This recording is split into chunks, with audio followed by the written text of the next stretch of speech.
നമസ്കാരം. അഴിമതി ഒരു വലിയ തലവേദനയാണ്. സകല മനുഷ്യരും അഴിമതിക്കെതിരാണ്. അഴിമതി ഇല്ലാതാക്കാൻ ദൃഢപ്രതിജ്ഞ ചെയ്യുന്നു. പക്ഷേ ആരും ആത്മാർത്ഥമായി അഴിമതിക്കെതിരെ നിലപാടെടുക്കുന്നില്ല. അതിന് കാരണം രാഷ്ട്രീയക്കാരാണ് നമ്മളെ ഭരിക്കുന്നത്. അവർ രാഷ്ട്രീയത്തിൽ വരുന്നത് തന്നെ അഴിമതി നടത്താനും കീശ വീർപ്പിക്കാനുമാണ്. അല്ലാതെ സിംഗപ്പൂരിനെ പോലെ അല്ലെങ്കിൽ UAE പോലെ നാട് ഭരിക്കാനല്ല. അതുകൊണ്ട് തന്നെ അഴിമതിയാണ് ഇവരുടെയൊക്കെ മുഖമുദ്ര. അതുകൊണ്ട് എത്ര ശ്രമിച്ചാലും അഴിമതി അവസാനിപ്പിക്കാൻ സാധ്യമല്ല. നിയമമുണ്ടാക്കുന്നത് ജനപ്രതിനിധികളാണ് എന്ന് നമ്മൾ പറയും. വെറുതെയാണ്, ജനപ്രതിനിധികളല്ല. അവർ വെറുതെ കൈപൊക്കാൻ വേണ്ടി മാത്രം ഇരിക്കുന്നത്. നിയമമുണ്ടാക്കുന്നത് ഉദ്യോഗസ്ഥരാണ്, സിവിൽ സർവീസുകാരാണ്. അവർ എഴുതി കൊടുക്കുന്നതാണ് നിയമമായി പാർലമെന്റിലും നിയമസഭയിലും വരുന്നത്. ഈ ഉദ്യോഗസ്ഥരാണ് രാഷ്ട്രീയക്കാരോട് ചേർന്ന് നിന്ന് സകല അഴിമതിക്കും ചുക്കാൻ പിടിക്കുന്നതും അഴിമതിയുടെ ഭാഗം പറ്റുന്നതും.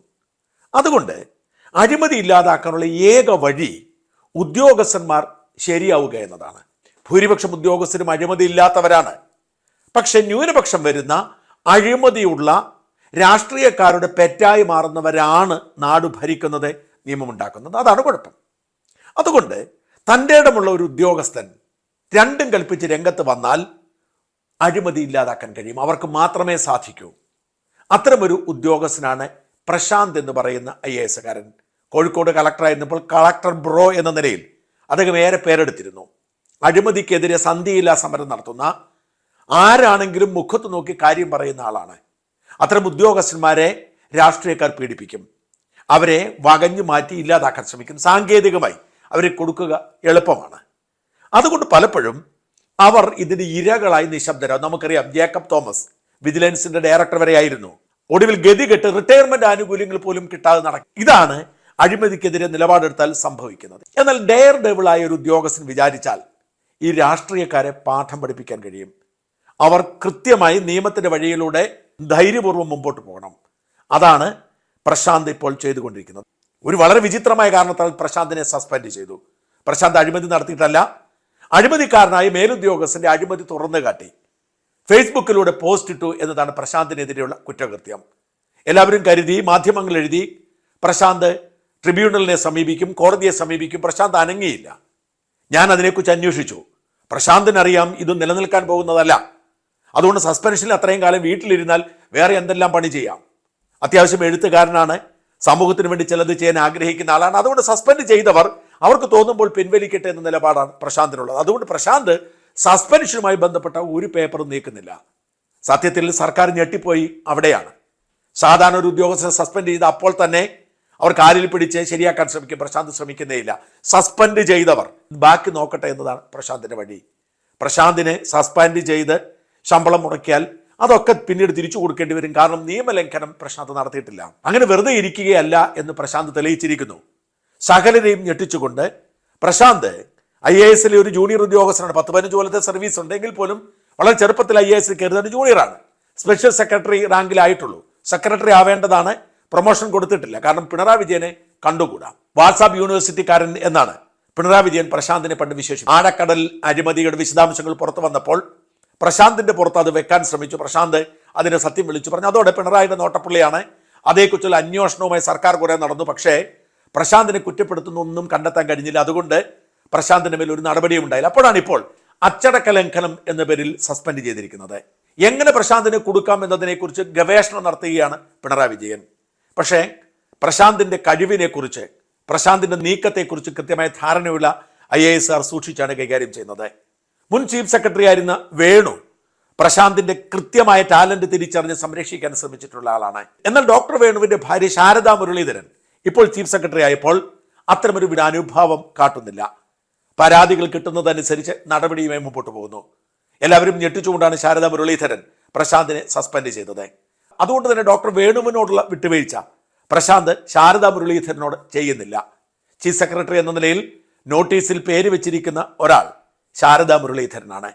ശാരദാ മുരളീധരനും മേലുദ്യോഗസ്ഥനായ ഡോക്ടർ ജയതിലകനും കീഴുദ്യോഗസ്ഥനായ K ഗോപാലകൃഷ്ണനുമാണ് വക്കീൽ നോട്ടീസ് അയച്ചിരിക്കുന്നത്. മാപ്പ് പറയണം, തെറ്റ് തിരുത്തണം, K ഗോപാലകൃഷ്ണനെയും ഡോക്ടർ ജയതിലകനെയും സസ്പെൻഡ് ചെയ്യണം, അല്ലെങ്കിൽ അവർ തെളിവ് നശിപ്പിക്കും, അവർക്കെതിരെ ക്രിമിനൽ കുറ്റം ചുമത്തണം, അവർ പരസ്യമായി മാപ്പ് പറയണം എന്നാണ് പ്രശാന്തിന്റെ വക്കീൽ നോട്ടീസിൽ പറയുന്നത്. പ്രശാന്തിന്റെ വക്കീൽ നോട്ടീസിൽ ബോധപൂർവമാണ് ചീഫ് സെക്രട്ടറിയെ കൂടി ഉൾപ്പെടുത്തിയിരിക്കുന്നത്. ചീഫ് സെക്രട്ടറി പ്രതിയല്ല, പക്ഷേ ഈ വിഷയത്തിൽ നിലപാടെടുക്കേണ്ടി വരും. പ്രശാന്തിനെ സസ്പെൻഡ് ചെയ്ത് പേടിപ്പിക്കാം എന്ന് കരുതിയെടുത്ത് ചീഫ് സെക്രട്ടറിക്കും തെറ്റിയിരിക്കുന്നു.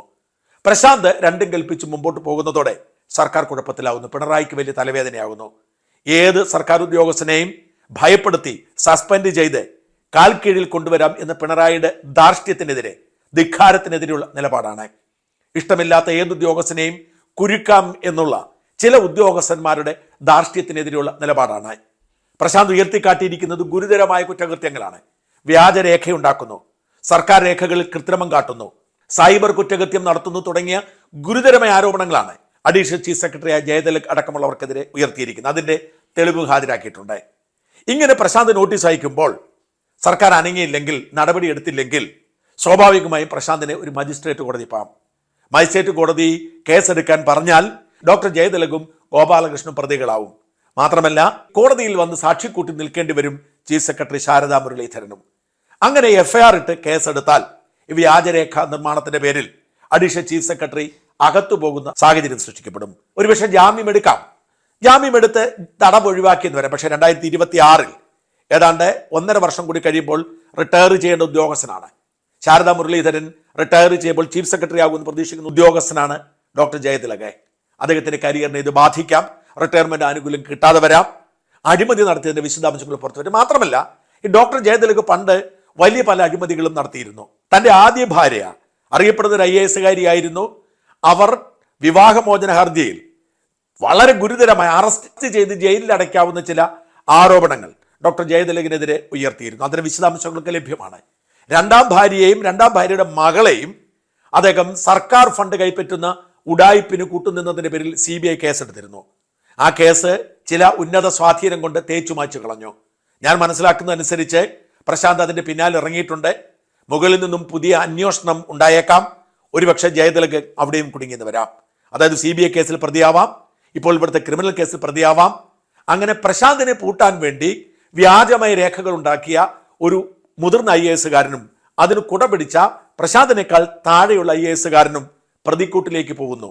പ്രശാന്ത് വെറും IAS കാരനാണ്, സർക്കാരിനോട് താല്പര്യമില്ലാത്ത ആളാണ്, അതുകൊണ്ട് പണി കൊടുക്കാം എന്ന് വിചാരിച്ച മുഖ്യമന്ത്രിക്കും പണി കിട്ടുന്ന സാഹചര്യം. അതെ, ഒരു സിവിൽ സർവീസ് ഉദ്യോഗസ്ഥൻ വിചാരിച്ചാൽ എന്തു നടക്കും എന്നതിന് തെളിവായി മാറുന്നു.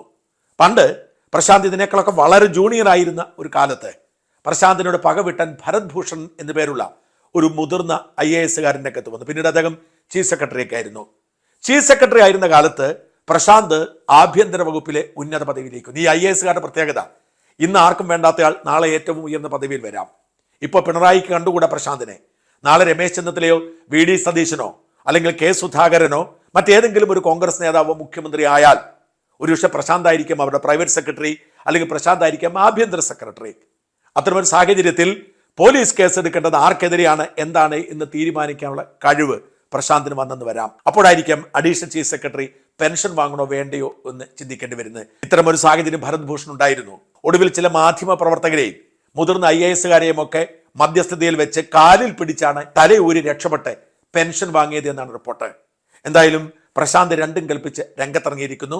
നീതിപൂർവ്വം മാത്രം പെരുമാറുന്ന ഉദ്യോഗസ്ഥൻ എന്ന നിലയിൽ പ്രശാന്തിനെ നാണം കെടുത്താനിറങ്ങിയ മുതിർന്ന IAS കാരൻ ഡോക്ടർ ജയതിലകനും അതിന് കുടപിടിച്ച ഗോപാലകൃഷ്ണനും പണി കിട്ടുമെന്ന് ഏതാണ്ട് ഉറപ്പായിട്ടുണ്ട്. ഒരു കാര്യവുമില്ലാതെ ചീഫ് സെക്രട്ടറി ശാരദാ മുരളീധരൻ പണി ചോദിച്ചു വാങ്ങുകയാണോ എന്ന സംശയം IAS വൃത്തങ്ങളിലുണ്ട്.